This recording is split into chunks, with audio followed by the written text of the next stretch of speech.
So welcome everybody, welcome back. Gemar Chatima Tova. I hope everybody had a good Rosh Hashanah. I can see that the sheets are now being posted in the chat, so that's perfect. And I'm really delighted to be with all of you. Once again, I want to wish you all a Shana Tova. It's a special time of year. And I know it's sort of funny because we should be talking about Yom Kippur or Aser Yemei Tshuva, but in fact, what we're going to be doing is we're going to be talking about Sukkot, because the whole idea of this course was to go through all the different Chagim, and therefore we are going to be looking at today at Sukkot. But I do believe that the themes we're going to talk about today will also be relevant to Yom Kippur and in general this time of year, and we'll see how we can develop the ideas of Sukkot for ourselves.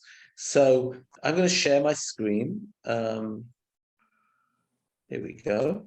I'm going to share my screen. I hope people can see it. And let's see what we can do in looking at this topic. The topic I want to address today is whether, in fact, the Israelites, Bnei Israel in the Midbar, did they actually sit in Sukkot in the wilderness? And if you look at the sheets we have here, you can see here, hold on, I'm going to make it a wee bit bigger, if I can. Is it big enough for people to see? Are we good with that?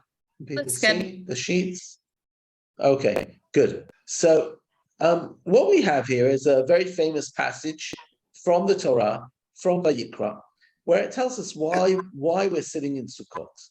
And it says, "V'charotenu sochad l'Hashem shivat yamim b'shana chukat olam l'dorotechem b'chodesh hashvi'i tachogoto b'Sukkot teshvu shivat yamim." You should live in Sukkot for 7 days. Kol ha'ezrach b'Yisrael yeshu b'Sukkot. Every citizen in Israel shall live in booths. L'man yedu dorotechem, so that your future generations know. Ki b'Sukkot hoshavti et bnei Yisrael b'otzi otam me'eretz Mitzrayim ani Hashem Elokechem. That all your future generations know that I put you in Sukkot. I had you live in Sukkot when I brought you out of, when I brought b'otzi otam, when I brought them out of bnei Yisrael. I am Hashem your God. Now, first of all, I will simply say, and my Zionist pitch here is that if you come to Israel, as I'm sure some of you have for Sukkot, you will actually experience the ability to really be able to live in Sukkot for 7 days. You can, in our family, we actually have 2 Sukkot, one on our Mirpeset where we sleep, and actually one downstairs. We bring the couches out and our laptops out, and we spend the entire week when we watch a movie, because we're lucky enough that the temperature here in Israel is such that we can actually, is a perfect temperature to be in a sukkah outside during the week, as opposed to what I remember from my time in England, and I imagine it's the same thing in Canada, where you're so cold in the sukkah, right, that you have to wear a coat, and you go out to eat, and then you rush back inside, and it's completely impossible to stay there for too long.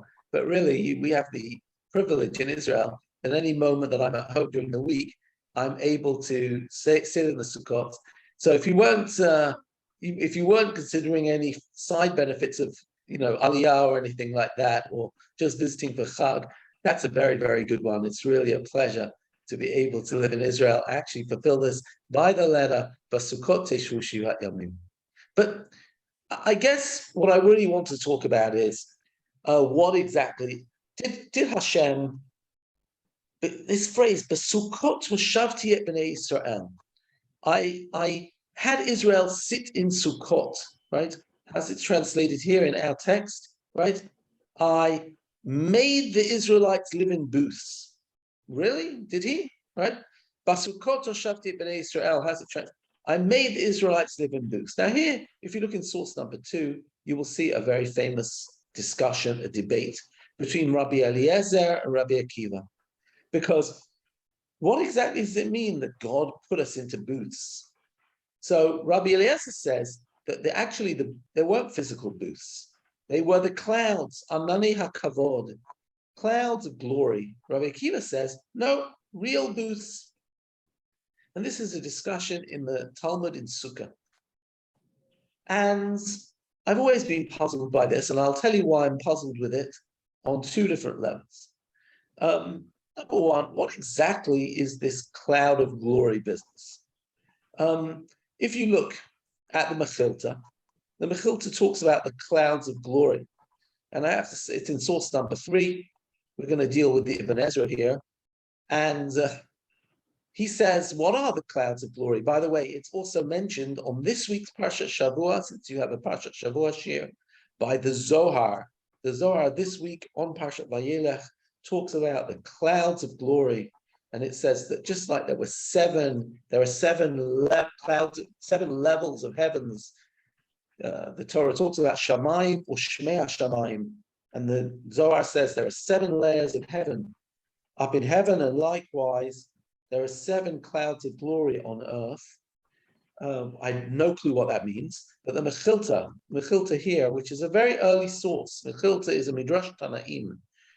It says there were 7 clouds, 4 of them to each direction, one above them, another below their feet, and a further cloud would pass in front of them, leveling the valleys and flattening the mountains. I hope you see this source here.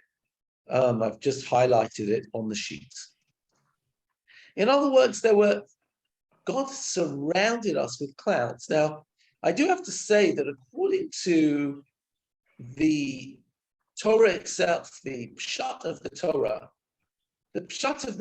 is that we know that they were led by Amud Eish and Amud Anan. They were led by a pillar of fire, a pillar of cloud.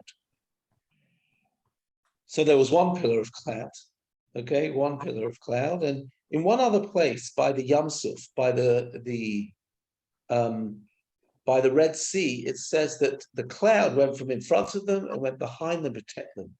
But it seems like the Mechilta, the Midrash, has a more sophisticated notion of clouds, and it has them sort of almost like they're surrounded by protective clouds, one above, one below, one in front, right? One behind them.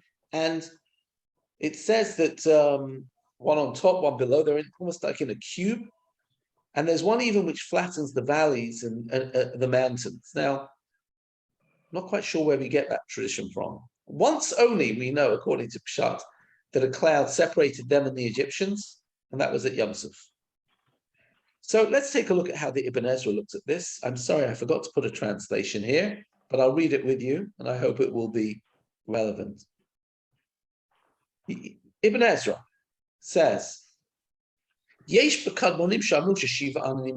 people say that there were 7 clouds.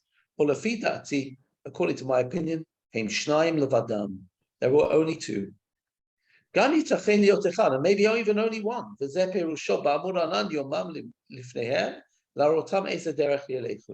There was one cloud, and the cloud was there to guide them which way they should go. And that same cloud was a protective cloud. And that is the explanation in Tehillim, in Psalms 105, Paras Anan Lemasach, that God spread out a cloud as a shield. V'layla b'amureish, the same cloud at night would glow as fire, l'ha'ir lahem, so they would have illumination at night. Okay, and that's, as it says in Shemot chapter 40, he says, Amud Eish, whatever. And he says, so that's the Ibn Ezra. And he says, now the question is, what did they live in when they were in the wilderness? Were they living in these clouds? What exactly is happening here regarding the clouds that they actually lived in? And the reason why the Ibn Ezra is talking about this in chapter 25, verse 5, I'm looking at this second comment of the Ibn Ezra, which you can see I'm just highlighting, is because if you recall, when they built the Mishkan out of Atzei Shittim. And the Torah tells us that these were Atzei Shittim, acacia wood, that they had with them. They had this Atzei Shittim with them anyway. So what exactly is this Atzei Shittim? So he says, Ki haya samuch lahar Sinai. Near Har Sinai, there was a Yar Atzei Shittim. I'm reading from the beginning to the middle of the line. Hold on a second. Let me just do this again to help focus here. 1 minute, sorry. Just organizing myself. Here we go. I've unhighlighted it. Ki haya samuch lahar Sinai Yar Atzei Shittim. There was a forest of acacia wood near Mount Sinai. And when they came to Mount Sinai, they told them that they'd be there for a while. Says the Ibn Ezra that the cloud only led them out of Egypt, but the cloud did not accompany them all the time. So what did they do? Everybody made a sukkah. And in fact, the princes made for themselves whole courtyards, each one according to their level. They cut down the entire forest, because there were lots of them, and they made for themselves shelters. They still didn't yet have the instruction on Mishkan. And that's why the Torah tells us that they had acacia wood with them. So let's summarize what we have here. Rabbi Eliezer says that the clouds are clouds of glory. Rabbi Akiva says that these are clouds which are real clouds. The Ibn Ezra, who's the rationalist, says, 1 second, clouds of glory I've never heard of. I mean, there's a tradition, but it's not written in the Torah. So what might be in the Torah? He says the most that's in the Torah is that there were maybe 2 clouds, one cloud to lead them and one down to protect them. And says Ibn Ezra, I actually think it's the same cloud. The cloud which led them sometimes spread as a shelter over them, as it says in Tehillim. So he says, so where did they get the acacia wood from? And he says they actually made real shelters. Real sukkot, real booths. And maybe even they made for themselves chatzerot, courtyards. They made themselves sort of like precincts or some way where the elders of the community could hold court. Now, the problem is that all of this is not said. All that we know is that when they built the temple, when they built the Mishkan, they actually had with them acacia wood. That's one thing we know. And we know there was an Amud Anan leading them. So what's the evidence when we look through the Torah? In other words, if we see explicit evidence that a cloud led them, and maybe a cloud was above them or protected them, what more evidence do we have? And this is where I want to ask the question, as you see on bottom of page 1, number 4, did the Israelites really sit in booths? Well, take a look at what we have here. I'm going to go through a lot of different places where the Torah actually relates to where they did live in the wilderness. Here's an example. We read this actually in our first class. When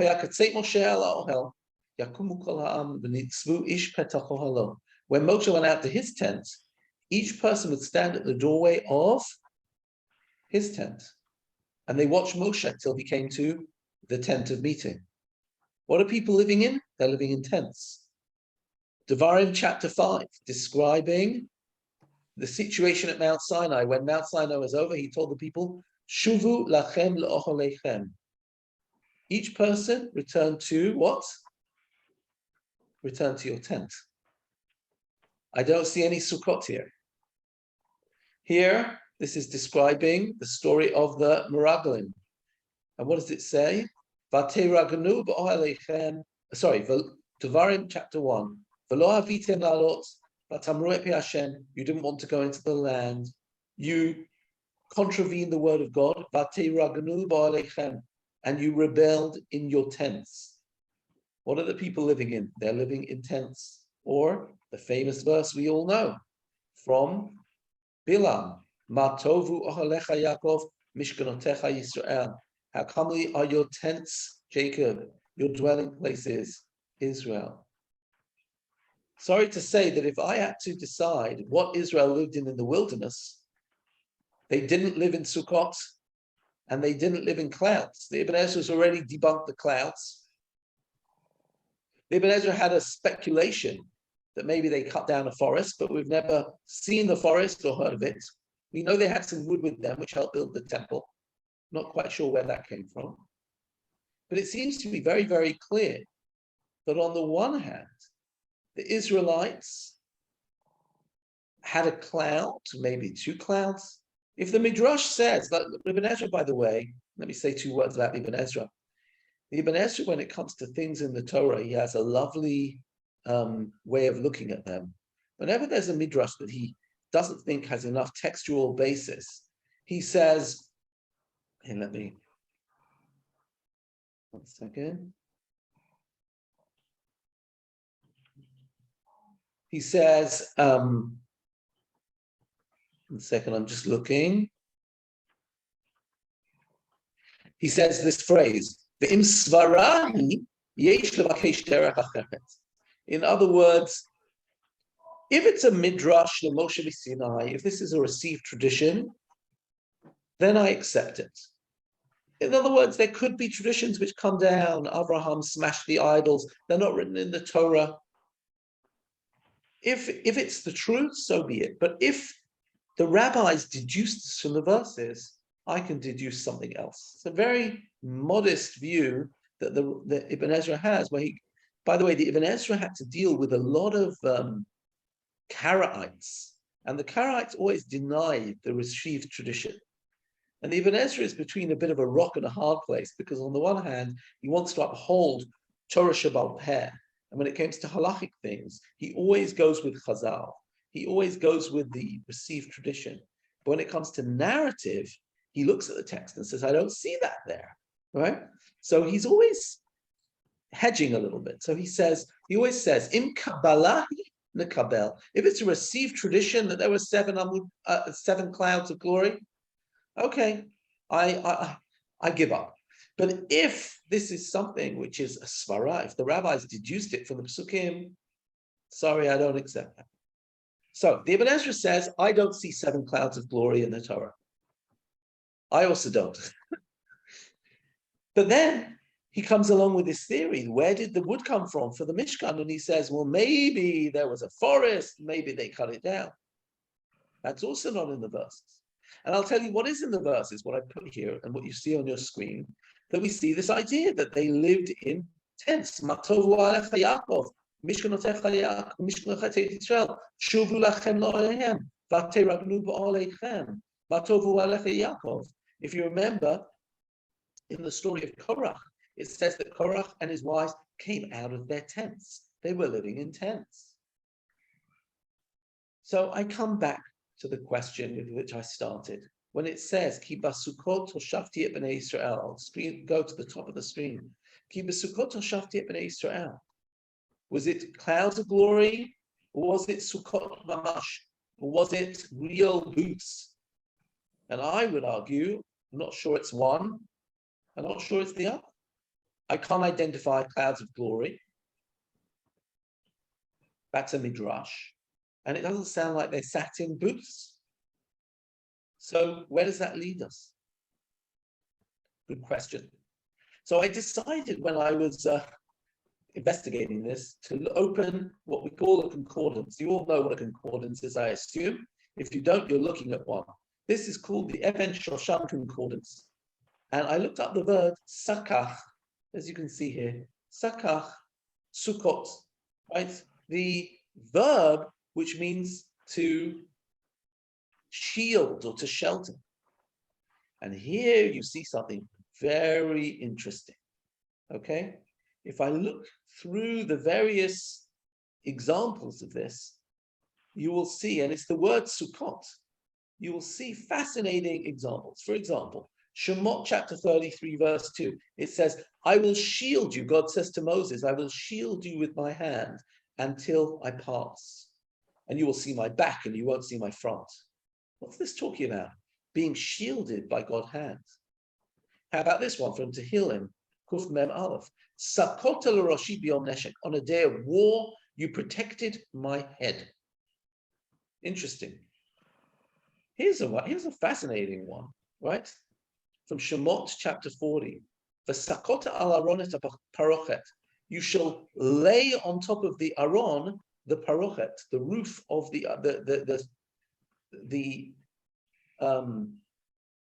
lid of the aron. Or here's another couple of ones. Vayasuchu hakruvim al ha'aron. The cherubs made a canopy over the aron. Interesting. To sukeini bebet animi, you protected me in my mother's womb. Or sochachim al aron brit Hashem, the cherubs, the kruvim, were protecting the aron. Sochachim bekamfehem alaka poret. In Shemot chapter 25, in Shemot chapter 37, it's always talking about an angel or God protecting you. Look at every single. Here's a great one from Tehillim. We all say that Yoshev b'seita Elyon, God will protect you. Be'evrato yasech lach. With his wing, he will protect you. Or in line 17 here, vayasech ala ronedut. Again, he made a shield for the Ark of the Covenant. I hope you're getting the point. The verb here, right, which is used for Sukkah, is always a notion of God's protection. Here again, Tehillim chapter 5, line 15 here. Le'olam yoranenu v'tasech aleinu. God will always protect us. Fascinating that all the time we have this idea that the verb Sukkah is God's protection. And in fact, in one example, in Eicha, right, it actually uses it for the opposite. In line 4 here, Eicha chapter 3, Sakota ba'anan lach me'avor tefillah. You were like a shielding cloud, me'avor tefillah. You wouldn't allow prayer to pass through. What do you see from this? That whenever the word is used for Sukkah in the Torah, it doesn't refer to a booth. It doesn't refer to a tent. What it refers to is either the cherubs over the ark, which represent God, right? The cherubs, you remember, they faced each other and they had wings and they were protecting over the ark, or God's protection.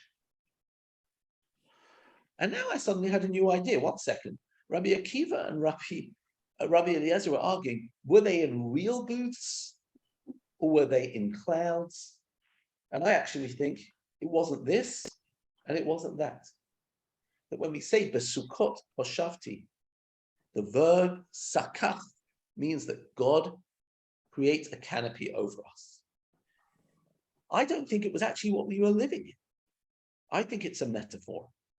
And I think it's that metaphor which is basically saying, Basukot hoshavti, I took you through wilderness. I provided you with food. I provided you with shelter. I provided you with whatever you needed. I provided you with spirituality.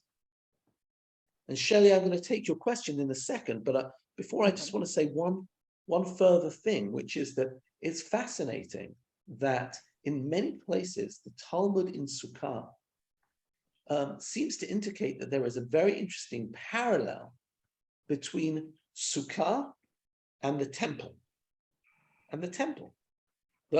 Or at the very least, the Mishkan.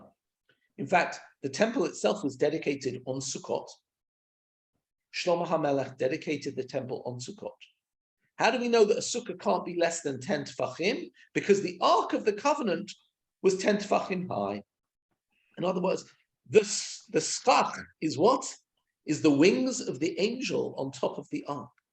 It's the nexus point between where we are and where God's are. It's where God comes to talk to us.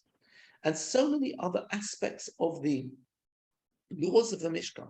And the discussions of the Mishkan are founded on the idea of the Mishkan. So many of the foundational ideas of the Sukkah are founded on the whole concept of the Mishkan. You know, some of you who know me for a long time, you know that I'm very into Pshat. I like looking at the text and I know Pshat, but suddenly I realized in investigating this topic that in fact, the idea of Sukkot Hoshavti is closer to Ananei Kavod than it is to Sukkot Mamash. In fact, when we're looking at that verb Sakach, it really is God's protection. And I'll still go with the Ibn Ezra. I don't think there were 7 clouds of glory in the wilderness, but I do think that God led us in some way through the wilderness. And that's what we are commemorating.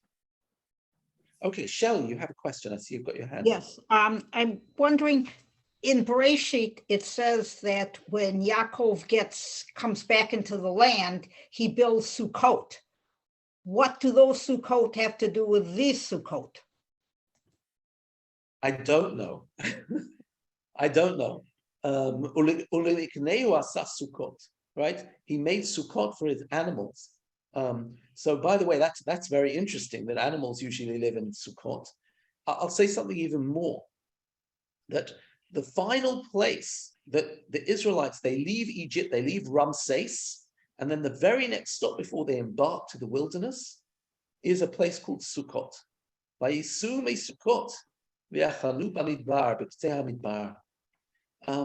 Fascinating idea that Sukkot is the place which is the launch pad for going into the wilderness.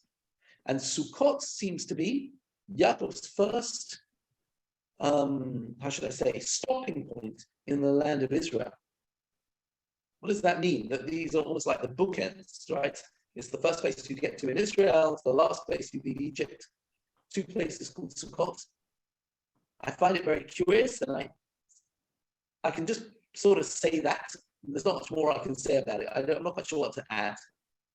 But I would like to go into our topic a little more. I'm going to reshare my source sheet because I want to take what we've established so far is indeed this notion that the Torah says that we sit in Sukkot because God put us in Sukkot. And I've said, the Midrash says clouds. I don't know if there were clouds. The Midrash said that the Rabbi Akiva says Sukkot Mamash, and I know that we were in tents and not in Sukkot. And suddenly we went to our concordance and saw that Sakach always indicates God's protection, spiritual protection, the cherubs over the ark. And I suddenly got this sense that Sukkot is the divine protection. It's the sense of the divine in our lives. And so here, let's start taking this to the next level. Okay, here we go. The Rashbam, in a very celebrated passage, Rashbam, you all know, Rashi's grandson, a real Pashtan, somebody who really is affiliated with the Pshat of the Psukim, wants to understand what exactly is going on here with the idea that we have a Sukkot. And he's here, Lamanye du dorotechem, your generations may know. And he says, its plain meaning is like those who say in Tractate Sukkah that it's a booth, right? He says, Sukkah mamash. If you have to ask me, I don't go with the cloud interpretation. I say, in order that your generations should know that I put you in Sukkot, I think if it says a Sukkah, if it looks like a Sukkah, and it sounds like a Sukkah, it's a Sukkah. So don't give me any of that cloud stuff. But he says, there's something more to it. And he says, but this is what it means. It says, you shall make yourselves a festival of booths when you gather all of your produce from your threshing floor.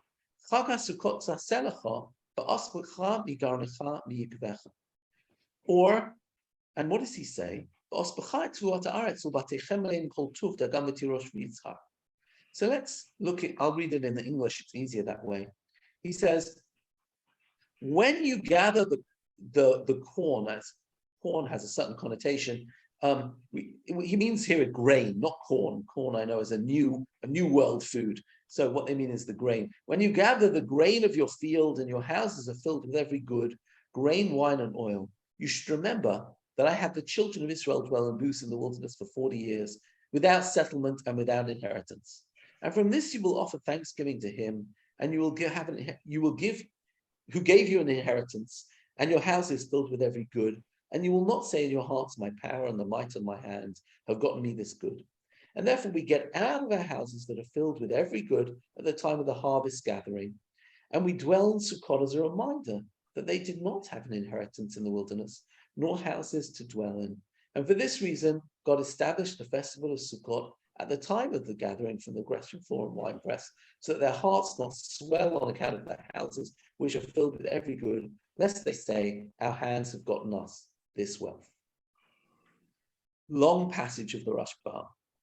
What is he trying to tell us? I think it's quite, his point is very significant, and it comes close to what I was saying before. Let me try and explain it, and I'll go back to the sheet. We are at the period of the year here in the land of Israel of the ingathering, right? I don't know, some people who maybe know American culture more know that they have a festival called Thanksgiving. And the Thanksgiving is all about how you had the pilgrims, and it was very, very hard. And they eventually had their first harvest. And when they harvested their, whatever it was, their pumpkins or their whatever food it was, they had a festival of Thanksgiving. I would argue it's the same thing. If you know the cycle, even if we talk about Shiva Minim here in the land of Israel, you have the barley harvest, and it's meant to be Pesach, and you have the wheat harvest, and it's meant to be Shavuot. And then during the summer, all the fruits ripen, right? I know because around where I live, and I live in Gush Etzion, I can see them on the trees. We've got pomegranates which are ripe now. We've got the grapes ripen in August, right? Now it's the time of the figs and the dates. And literally I have a olive tree outside my door, and I can see that the olives are ripe about now. In other words, we get to Sukkot, and the farmer knows. The farmer's got his grain in his barn. He's also picked his grapes, and he's pressed it, and he's got vats of wine. He's about to press his oil, so he knows he's got oil for the winter. He's feeling pretty good with life. And that's why Sukkot is Man Simchatenu. Sukkot is the time of our rejoicing, because the farmer knows, probably also, by the way, he's got nuts and dried fruits from the summer, and he knows he can survive through the winter for the entire season. He's set, right? It's like looking at, and by the way, this is also the idea that from Rosh Hashanah to Rosh Hashanah, God gives you your parnasa. Because if I've had a good year last year, I've got my parnasa now for the entire year. Now the question is, what will be next year? Okay?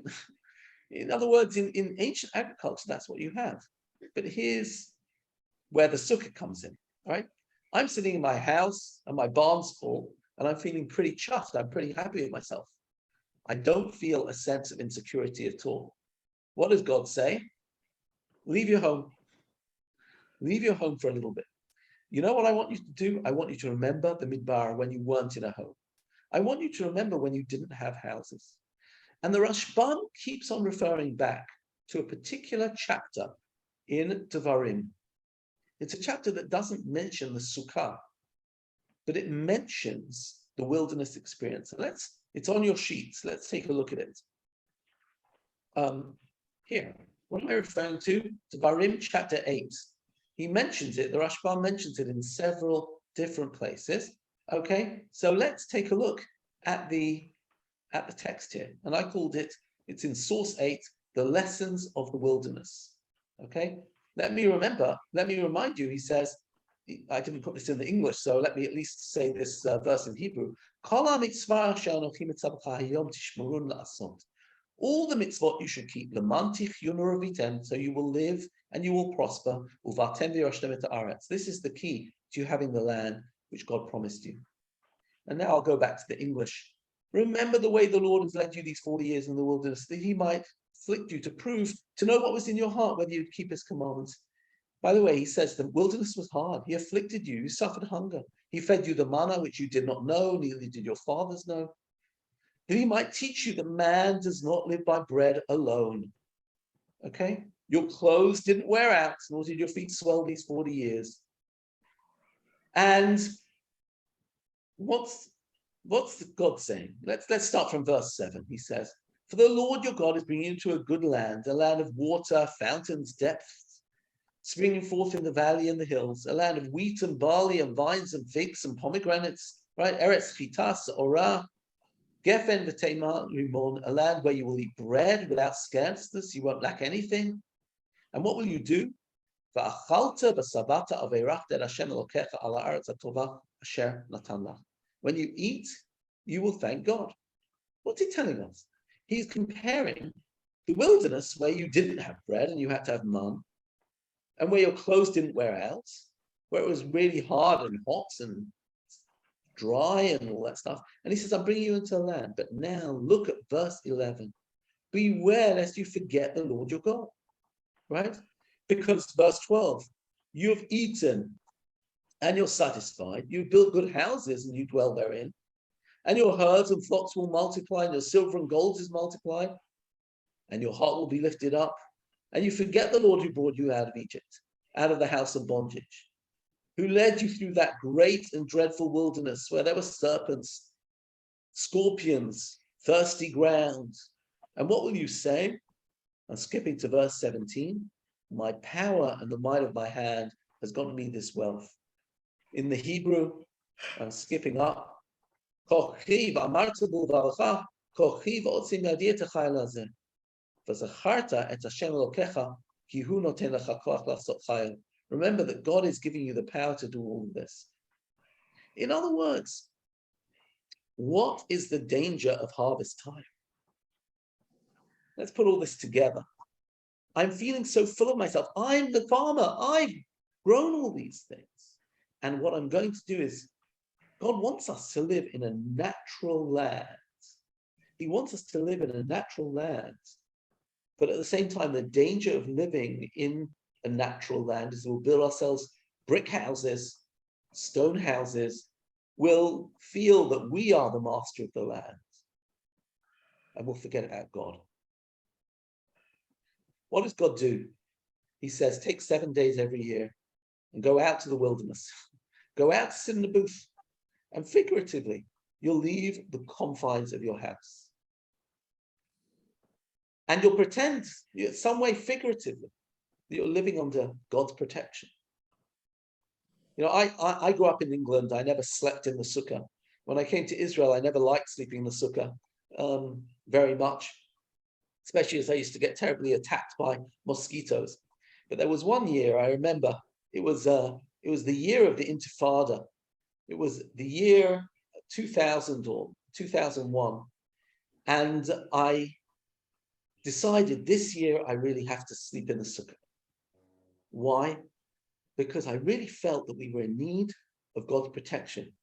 You know, with all of our very sophisticated modern army, the Medinat Israel had suddenly found themselves during the Intifada in a very vulnerable position. And we felt like we were being attacked on all sides, bus bombings and what have you. And I said, this year, if any year, this year I want to express that we have no one to rely on other than God, right? It's an expression of saying that sometimes everything we've achieved, all of our armies and guns and all of our fortitude is not enough. And that ultimately we think we're so immune, we think we're so invulnerable. But actually what we admit for 7 days a year is the ultimate protector is God. The Sukkah is the protection of God. And therefore we go into a place and, you know, that we go into a flimsy structure. It could be a solid structure, but above our heads is something flimsy. But what it really symbolizes is that I'm in the Mishkan. I'm under God's wing, right? As somebody wrote before, Ki yitzpaneni b'sukkah b'yom ra'ah, yastireni b'seita ha'olah. God will protect him on a bad day, will protect me in his sukkah. He will, we rely on God's protection. Sometimes, LeDavid Hashem Orivi Yishi, God is my light, God is my salvation, right? He is Ma'oz Chaya, he is the fortress of my life. And Dafka at the time when we're most susceptible to pride, at the end of the agricultural year, when our bank account has swelled, we remind ourselves that, just to talk about something current, that the stock market can fall, right? And that what I thought I had, a certain portfolio, suddenly I see, where did that 30% go, right? Oops, it's just disappeared. Sometimes I'm not in control. And that is the Sukkot Shavti at Bnei Israel, that I protected you. And we commemorate every year that ultimately we think we're so in control, but there are factors beyond our control. And the Sukkah is meant to be dafka at the time of the ingathering, where we're most likely to be into our homes, and we turn our attention back to the wilderness when we were in God's protective hands. And we say, this is the Sukkah. It's not a question, were we in a tent, were we in a booth, were we in clouds? It's the entire wilderness experience where we were led by God through an environment which was hostile. And all we had was God to lead us. And we're saying, even while we have so much, when we're in our land, when we're farmers, when we've got the most powerful army in the Middle East, sometimes we can be caught unawares. Sometimes we aren't in control. And this takes me to the final bit of the shir, which I will say b'shem omro. The ideas I want to present now are by somebody called Eliezer Schweid, Zichrono Livracha. He passed away this year. Professor Eliezer Schweid is an interesting source for me to bring because he was a professor of Jewish philosophy in Hebrew University, and he was an avowed secularist, a secular Jew who loved Judaism, funnily enough. And he was actually one of the primary people in modern Israel who tried to develop a return of secular people back to the Jewish bookshelf. And he wrote a wonderful book about the Chagim. And this idea I got from him. When you look at the notion of the Sukkah as it's described by the Mishnah, there's something very interesting. Some people sometimes think that Sukkah is like a nature festival. We wave fruits. We sit in a hut with green on the top. Is it all about nature? And he says there's something really interesting. If it was about nature, I'd just sit in the field, or I'd sit in an arbor with no walls. But we have this idea that a Sukkah has to be, on the one hand, we can't have a permanent structure. We can't have an old Sukkah. Sukkah needs to be made specially for the Chag. It's got to be made within 30 days of the Chag. On the one hand, right, it can't be fully exposed to the sun. If the sun exceeds the shady area, it's unfit. So it needs to be a majority of shade. It also needs to be a majority. It needs to have 3 walls, right? If it does not have 3 walls, it's unfit. It can't be too low. It can't be too high. So he says something really interesting. He says, the first thing is that there is an interesting balance between being protected and being exposed. I need to be, how should I say it, 51% protected. 2 walls and another little bit. I need to have over 50% of shelter. In other words, if it's not more than 50% protection, it's not good. But on the other hand, the sukkah is always somewhat exposed because it's a natural fabric on the top, a natural thing on the top of my head, which obviously can let in the rain and all of that. Likewise, there's a balance between temporary and permanent. It needs to be made especially for the Chag, it's temporary, right? But on the other hand, if it's too shaky, it's no good, okay? The other thing is there's a balance between natural and manufactured. What do I mean? Let's take a look here. So it says if a vine was placed over the sukkah, right? It's invalid. I can't use a growing vine. Okay? And here's the general principle. I'm looking here in the Mishnah Dalet. This is the general principle. Any subject that receives ritual impurity and is not made from materials that grow in the ground is invalid. So I can't have a plastic roof. I can't even have something, for example, let's say I took my tabletop off my table. It's an oak tabletop, right? So it should be good stuff, right? It's oak. Or I'll take my favorite cotton shawl. It's cotton. It's natural. Can I use that as schach? The answer is no. Why? Because anything which is made into a household item receives ritual impurity. It's too processed. And therefore, a cotton shawl would not be good. A cotton tablecloth would not be good. A tabletop would not be good. On the other hand, a substance that does not achieve ritual purity and grows from the ground is fit to be a covering for the sukkah. But if it's still growing, it's no good. You have to cut it off. And therefore, bundles of straw or wood are invalid for schach. But why? Because they're wrapped up and they're processed. But once they're released, they're okay. If the sukkah can't stand up by itself, it's unfit. It's not good enough. Right? In other words, if it's too shaky, it's not good.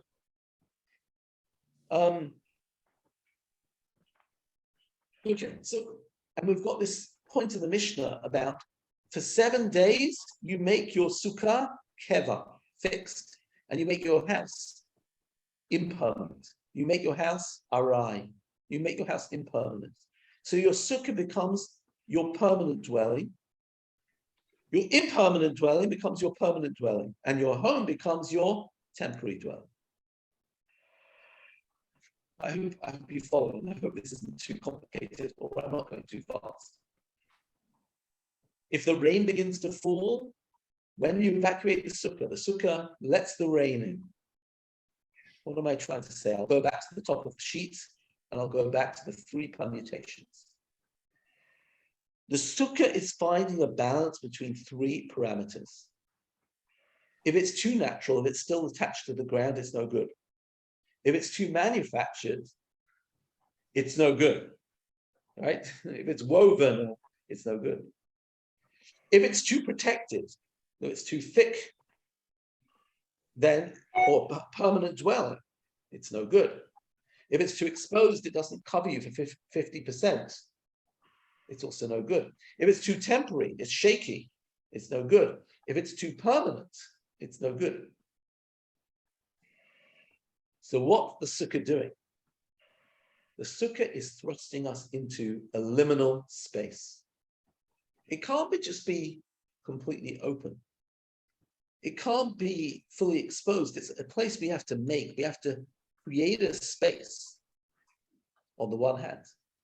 On the other hand, that space has to be, it's a midway zone.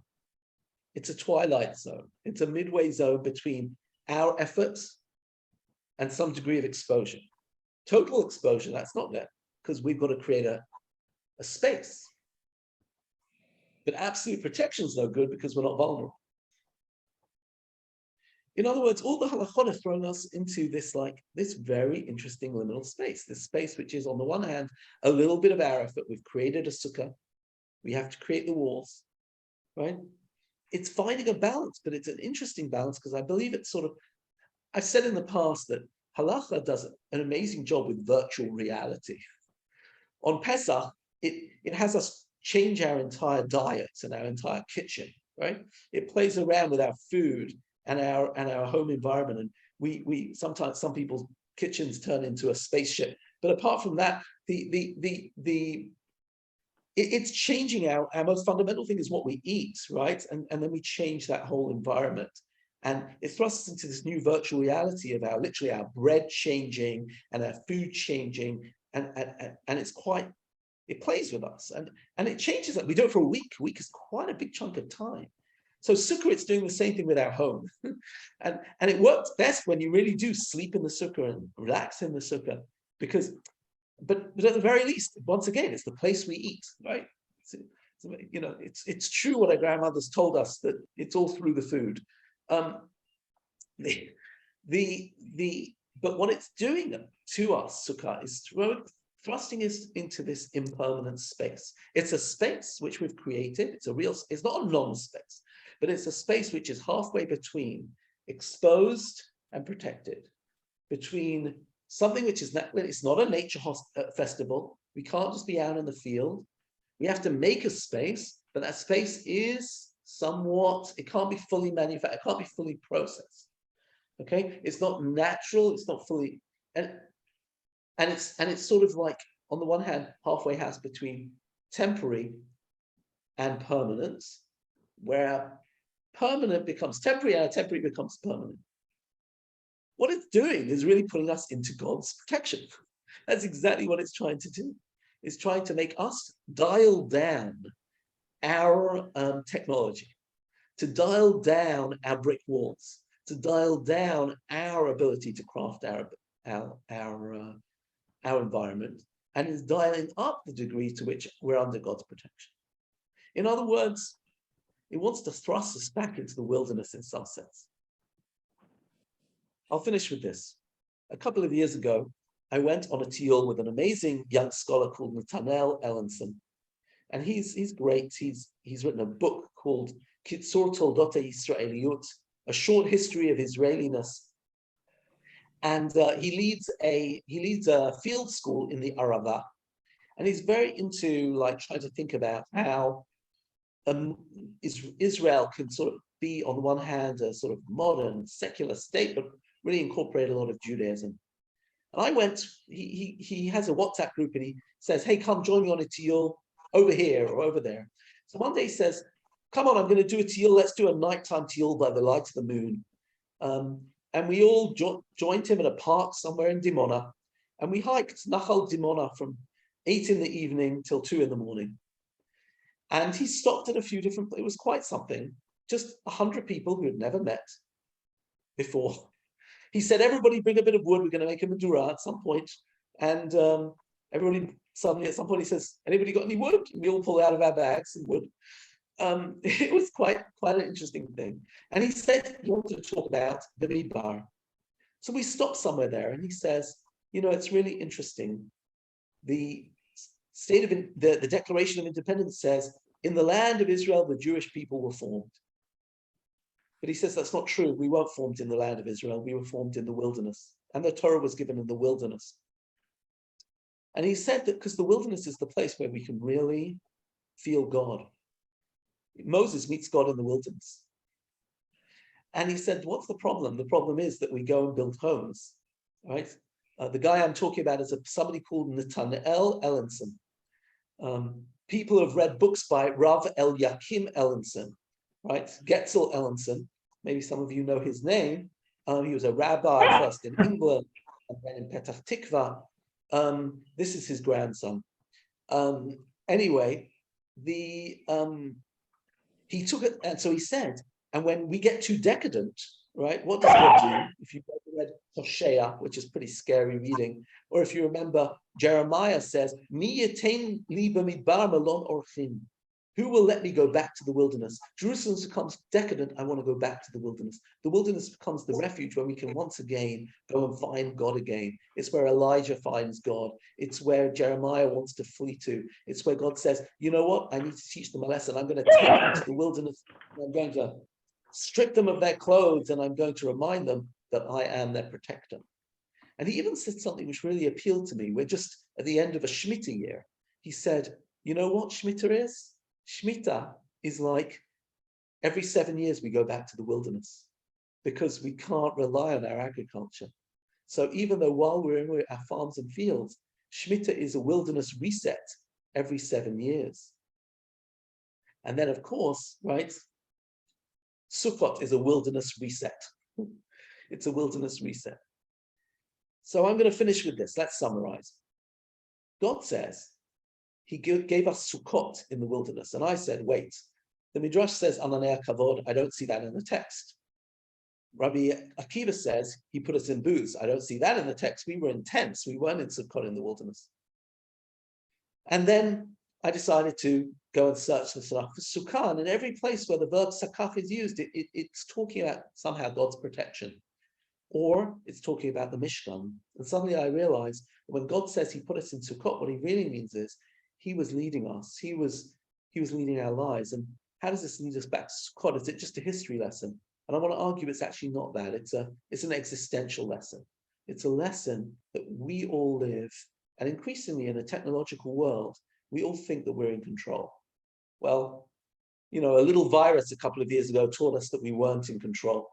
And Sukkot aims to sort of remind us at the time when the farmer is likely to feel the most invulnerable, to remind us that we are vulnerable. When the farmer is likely to feel that he's most in control, it says, hey, remember that once I did everything for you, and you know all those crops that you grew this year? I was helping you. I was helping you. And therefore, don't just sit with all of your barn full and say, what a great farmer I am. Sit there and say, do enjoy it. Right? Sit in your sukkah and use man simchatenu to rejoice, but rejoice with God in mind. Rejoice with the poor in mind. Remind yourself that it's not all about you. And this is indeed the very notion of the Sukkah. The Sukkah puts us into this midway house between nature and manufacture, between natural and process, between protected and exposed, so that we can somehow remind ourselves, right, that it's great that we are able to use technology in order to control our environment, but we should always remind ourselves that we are vulnerable. And I know we've had a few kicks in the teeth lately, right? So maybe we're more aware of that, right? But still, it's fascinating that in our tradition, we have exactly this mechanism to remind ourselves and to put this balance into our lives. So this is a lesson about Sukkot. By the way, it might be why we read Kohelet on Sukkot as well, right? To shake us up a bit. And I think, it's interesting to think about, we come out of, I think we're feeling that vulnerability towards Yom Kippur. But there's a sense of release after Yom Kippur. Great, so now we can just enjoy ourselves on Sukkot. But in that degree, Sukkot is still part of the Yamim Noraim. It's still part of this Tishrei season, where on the one hand, there's a lot of joy, but on the other hand, there's a sense of realizing, we should all have a true sense of our own size and understand, really what we are. So our time is up. Thank you very much for all being part of this. And I've loved learning with you. And Be'ezrat Hashem will have lots of future opportunities. Please God, I wish everybody a Gemar Chatima Tova. And if we've been talking about Sukkot, a Chag Sameach. And please God, we'll have other opportunities to meet, online, offline, person-to-person classes. Be'ezrat Hashem. Amen. Thank you so Israel, much. I left several remarks in the chat. Your title is "Did Bnei Yisrael ever sit in Sukkot?" And I left in the chat a whole bunch of quotes from Tanakh that make it clear that indeed they did. Okay, in other words, there's no question that they did, and in other words, there's a whole bunch of Sukkah that makes it clear that either people sat there, the army sat there, and in Nehemiah's time, everybody sat there. So, I mean, you can't say that we didn't sit in real Sukkot. All you can say is we did. The question is what is it?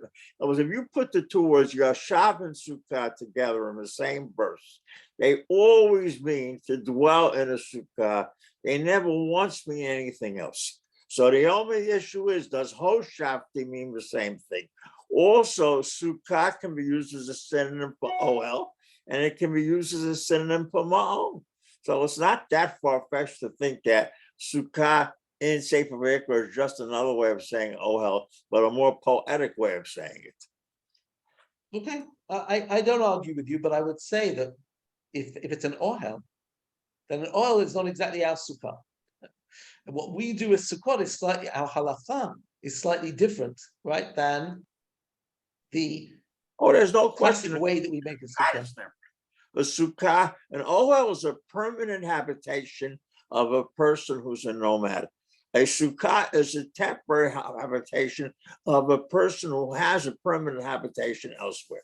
There's a clear-cut difference, but all I'm trying to say is that when the Torah says the word Sukkah, it's dafka because it wants to say that what it wants us to do is erect the first type rather than the second. But it still doesn't mean that we never sat in Sukkot. We certainly did. That's all I'm saying. So maybe you're correct in the sense of saying that Sukkot wants to turn us all into nomads at some level.